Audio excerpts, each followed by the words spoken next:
Hello there, 308A students. So, we're doing lesson 10.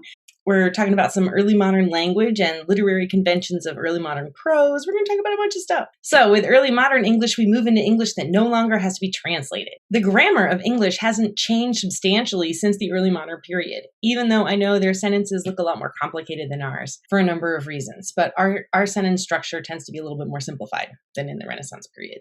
You also watched a video about some historical reasons behind the Great Vowel Shift. And I just wanted to make sure you all understood what the Great Vowel Shift was. So, you know how I had to teach you how to pronounce the vowels for Old English and Middle English? That's because that was before the Great Vowel Shift. The shift is to the way that we pronounce the vowels now. So you don't have to learn the vowel system. It's just what normal vowels are.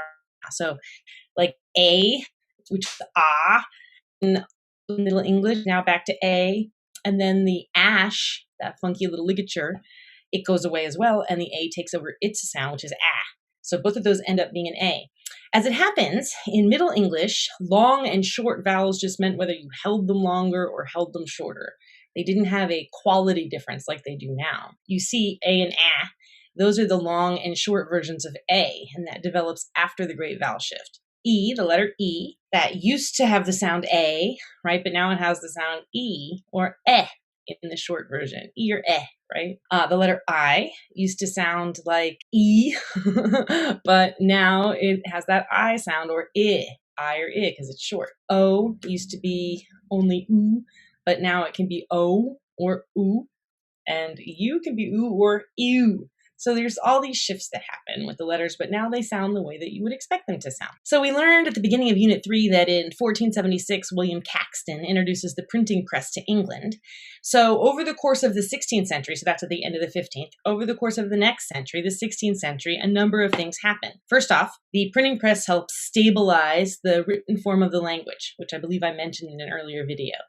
Because literacy rises, the availability of materials makes the price lower, and more people can own books. People start to then all share what they've read, and they start to reproduce what they've read. The middle classes, at this point, maybe they can't read, but they can definitely read English finally. Schools have grammar schools, and so they're starting to be literate. Also, English becomes the predominant language in England and institutes the so-called Golden Age of English, which includes folks like Shakespeare, which includes the King James version of the Bible, which is the poetic version, which includes folks like Spenser, who we read, and Milton's Paradise Lost, which is probably the version of the temptation of Adam and Eve story that we're most familiar with. For example, it's from Milton that we get the apple. Anyway, so English becomes a really important language finally, and a language that the rest of the continent, European continent, starts to take seriously. Then this is the next big period of the introduction of loanwords, which I'll talk about in just a second, from Latin. And finally, the publishing industry establishes the norm in spelling, but it does so arbitrarily. So we have different ways of spelling the same sound. And this was talked about a little bit in one of the videos that you watched earlier as well. Because the spelling arose in this disordered fashion, people have been trying to reform it since about the 16th century, but it has never worked. Ben Franklin wanted to reform it. We'll see what happens. Publishing had this huge effect on spelling changes. But now we have a similar shift in technology, and it is the internet. And it has also created a space where people who don't necessarily know all the rules in the way in which they did in the publishing industry can post and publish. So there's not the gatekeeping of the publishing industry anymore, which means that everybody can post anything. And that's going to change the way the language works. It just will. So we'll see what happens with the language. All right, so I'm going to talk a little bit about some of the literary conventions associated with Renaissance prose or early modern prose, like the tracts on women and gender that you read a couple of weeks ago. And I'm going to try to use some examples from Swetnam's An Arraignment of Lewd, Idle, Froward, and Unconstant Women. So first off, you're going to see in Renaissance literature generally, but also in the prose, definitely, a renewed interest in classical learning. So Greek and Roman mythology in particular starts to show up. So we see all kinds of allusions to these Greek and Roman traditions. So on page 1447, Swetnam says, "For Venus, whose beauty was excellent fair, yet when she needeth man's help, she took Vulcan, a club-footed smith." So he's referencing a classical figure, Venus, the goddess of love.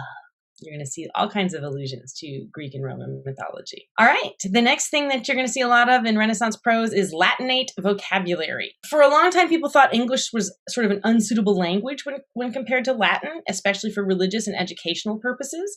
And a debate arises, a debate becomes popular in the 16th century over whether Latin or English is best in terms of to do important things with, like court documents, etc., but also biblical translations. Because Latin was the language of the educated, there was a demand for Latin, but at the same time, most of the people in England didn't read Latin, so there was also a huge demand for an English Bible. What happened then is educated writers tended to borrow heavily from Latin terms, and these were known in the time period as inkhorn terms. Inkhorn. So these were the name for the intellectualized, classically educated folks that would be writing and using really highfalutin terms, I guess, Latinate, highfalutin, fancy language instead of the more simple Anglo-Saxon or Germanic words. So, for example, in Swetnam, he says, on page 1449, he says, if they love, it is vehement, but if they hate, it is deadly. So vehement is a Latinate term, an inkhorn term. There is nothing more odious than the angry countenance of a woman. Odious is an inkhorn term. And yet, they are never satisfied with the unsatiable desire of them. Unsatiable is an inkhorn term. One of the other results of Latin's prevalence in education for so long and the debate about whether Latin or English was better was the study of classical grammar, or the grammar of Latin.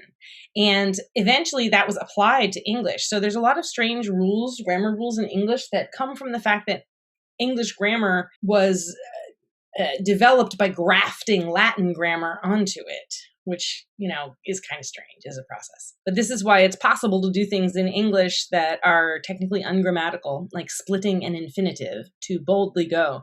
To go is an infinitive. You're not supposed to put a word in between it, to or go.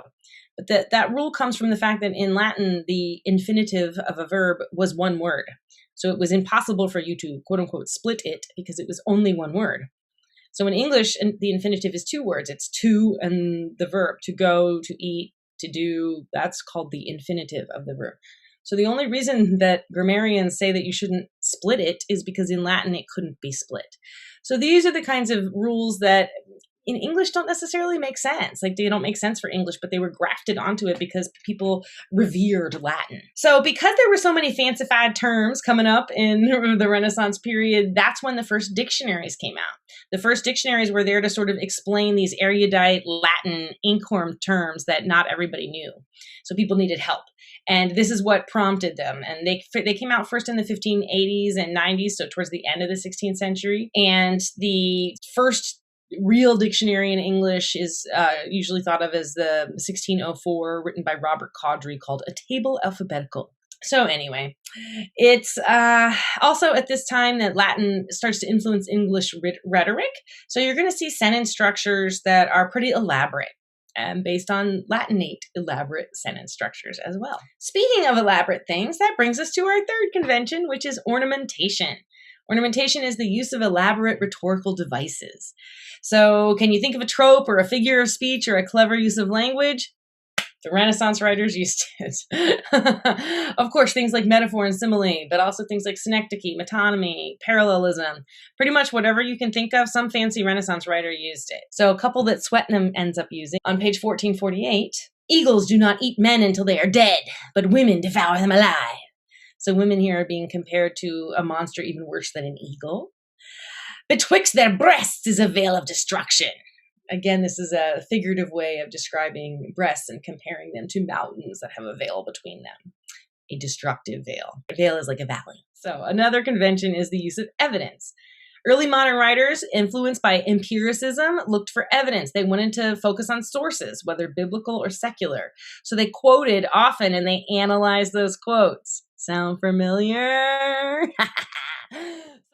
They use those sources as their foundation. So Swetnam cites from the Bible multiple times in his discussion. He cites Proverbs, Corinthians, Numbers, Deuteronomy, Hebrews, Revelation, etc., etc., etc. I'm not going to quote all of them right now because he does enough quoting for me, but you can find them anywhere in his piece. Take a look. And then they're going to analyze that evidence, which is, where we in the humanities get this practice from. Finally, the use of logic and detailed reasoning is the fifth convention for today. Making logical arguments became increasingly important. That was less important in the medieval period. It becomes really important. The ability to reason, to explain one's reasoning in writing, this fueled the pamphlet debates like the ones you read earlier in Unit 3. So I couldn't find an example in Swetnam of good logic. I wonder why.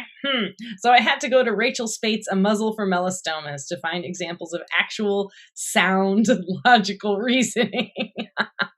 So in Spate's Muzzle for Melostomas on page 1452, we see her saying, she's talking about the material cause or the matter whereof woman was made, was of a refined mold, if I may so speak.